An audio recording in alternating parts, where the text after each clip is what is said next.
Hey friends, Alvin here. In this video session, we'll write a simple Python program that takes a multi-digit number from the user and counts how many times each digit appears.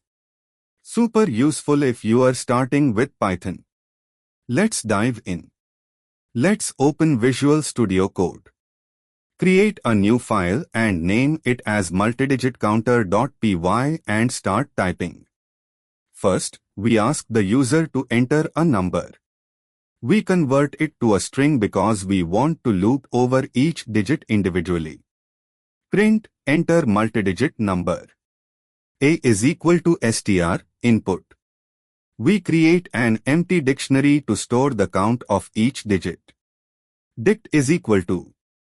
Now we loop over each character in the string using a for loop. For I in A. Inside the loop, we check if the digit is already in the dictionary.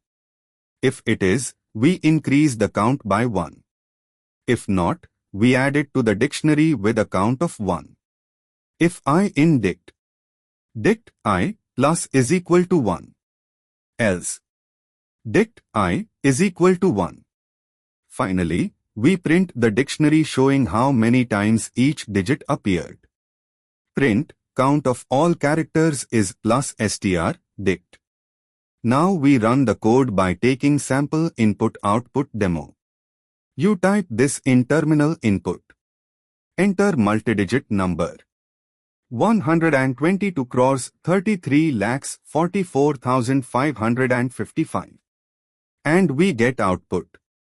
Count of all characters is 1 is 1, 2 is 2, 3 is 2, 4 is 2 and 5 is 3. As you can see, the digit 5 appeared 3 times, 2 and 3 twice, and so on. This is a basic example of how dictionaries work and how we can use them to count character frequency. If you found this helpful, hit the like button, subscribe, and let me know in the comments if you have any questions. See you in the next video.